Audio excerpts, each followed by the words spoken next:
I did dance competitions pretending to be Danny Zuko, and I lost in the final. I remember I tried to do the old swing from side to side and up, and I dropped her on her behind, so I lost that one. But, you know, I grew up with all that stuff. Saturday Night Fever and John Travolta, I mean, Welcome Back, Kotter. He was just my idol as a kid. There's this scene in the nightclub that I referred to before, and in between takes, John goes, oh, you know, this is a bit, getting a bit dull in here. Let's turn that music on. And it was about 5-10 minutes. So the music came on, and he goes, come on, everyone dance. So everyone's sort of sitting around going, John Travolta's asking us all get up and dance. And and John gets up, and he's going through, doing a little... And so, of course, we all get up and dance. And, you know, all of our legs turned to jelly, and there was John. I'm thinking, there's John Travolta, you know. I'm about 28 words a minute. I'm definitely no whiz. I spend a lot of time emailing, being Australian, you know, of course, all my friends and family in England, I'm sort of emailing all the time. But I'm not that computer savvy.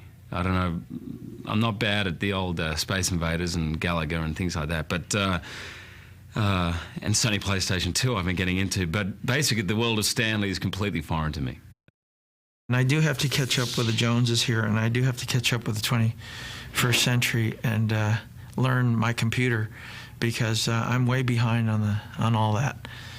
But I do appreciate the value of the computer, and it's certainly making various aspects of my life much more confrontable and much more understandable, especially in finances and things.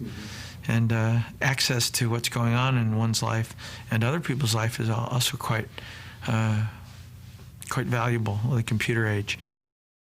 I play with the computer. I mess around on the computer, but, you know, no, I'm not. I don't get into like trying to break into NASA or the, you know, the Pentagon. No.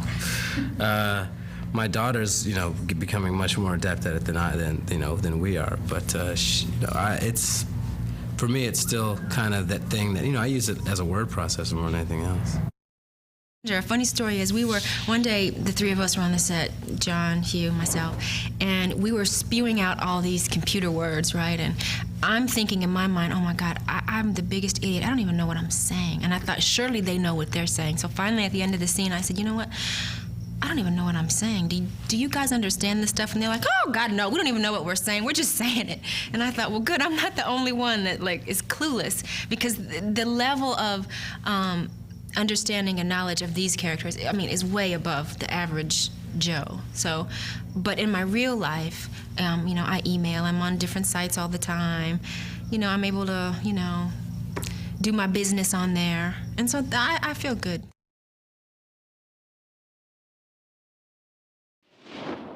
I had dinner a little while back with my agents. We were kind of just getting together, kind of to celebrate the success of X-Men. And he said, I've just had this script come in, and he explained this scene to me. I said, what's it about? And he said, let me just talk you through this scene. He said, you're a computer hacker and you get brought into this situation, and you're offered $100,000 just to go and talk to this guy. You have no idea what it's about. And so you go. No strings attached, you go, and as you go, the scene accelerates where he asks you to try and crack a code, sort of for the hell of it, just in front of him. And, you know, of course, I can't, the story goes that I can't touch a computer. That's part of my parole. So I say I can't. He says, well, why don't we give you a little bit of incentive? And he pulls a gun to my head, and then the girl next to me sitting there, whose name is Helga, decides to do certain things to me that would be very distracting if you were trying to crack code or do anything, really. And plus I've had about 4 shots of tequila, and he gives me 60 seconds to crack this code. So anyway, he's talking through this scene. I said, this is an unbelievable scene. And he said, well, have a look at the script. So I grabbed the script, and then he rang me the next day, and I was on my way to shoot Animal Husbandry. And the director, Dominic Sena, and Jonathan Crane, one of the producers, said, we want to meet with you, because we have to meet. It's sort of between you and some other people. And so he actually came and met me at the first class lounge at United Airlines at LAX and sat down with me and just went through the whole story. And I said, Dom, I haven't even read the script yet. I'm really sorry, I've heard about it and it sounds fantastic. And he said, well, I really want you to do it, have a read. Got on the plane, read the first 3 pages, and I turned to my wife and I said, I've got to do it. I mean, that opening is so brilliant.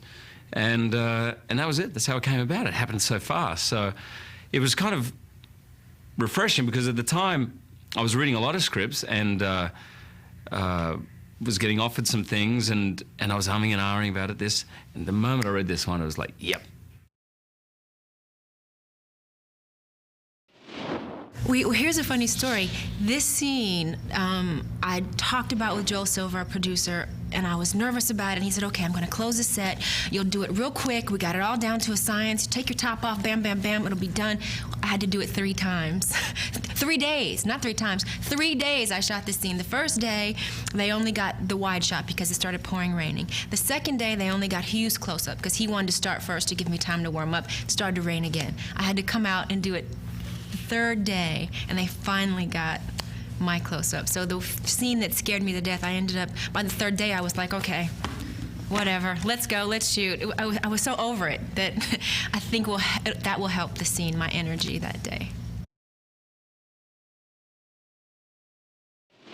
So I mean, of course, I was excited. I mean, it's hard for me not to get excited. I mean, this is my whole life I wanted to make movies, so I got here. I'm luckily, I've been able to keep doing this. Is number 38 for me, so I produced a lot of pictures. But I always think that could be my last one. So the next time I'm always so happy that we're doing it. So yeah, I love the process.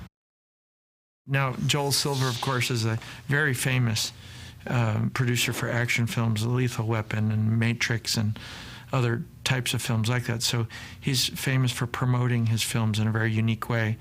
And I felt that was an asset to have if you're going to... I really only feel you should do these action-type films if your guns are loaded, and I mean that metaphorically.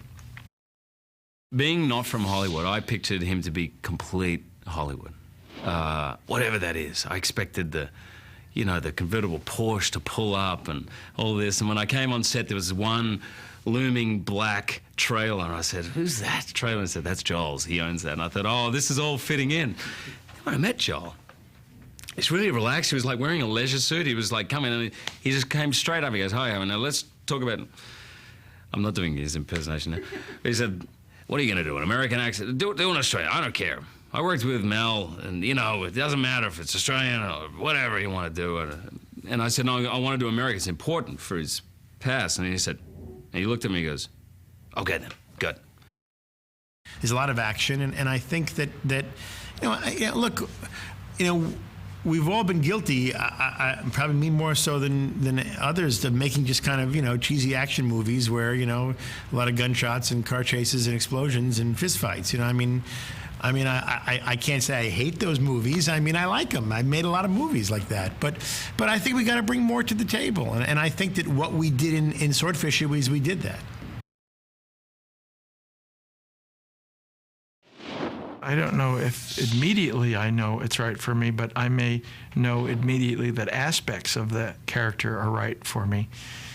Because first I want to make sure it's a good movie.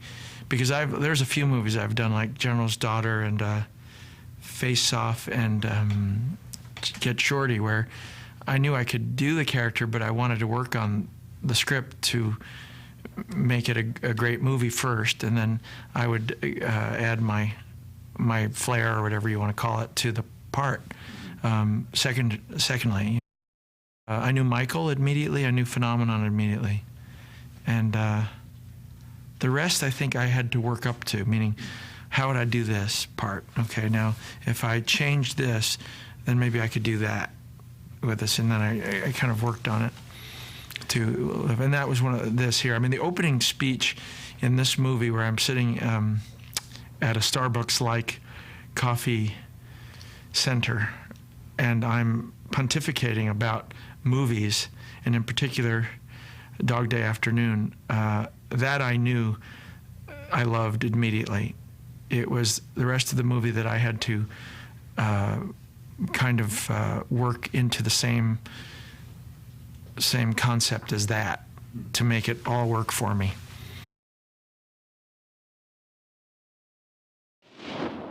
Well, I like the possibility of maybe doing some fly fishing in Oregon.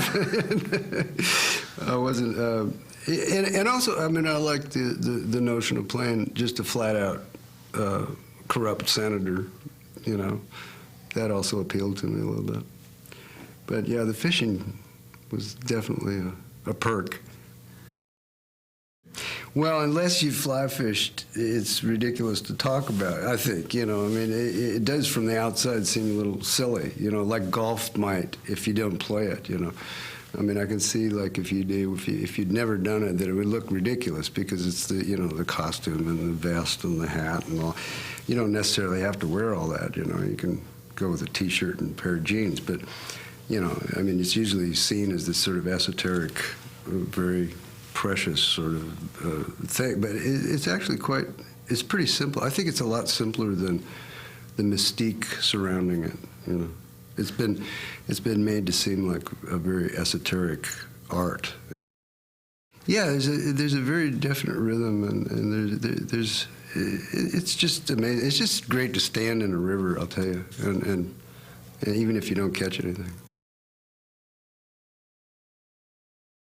I think the challenge to pushing the envelope is always there, you know, especially in a big budget picture like this.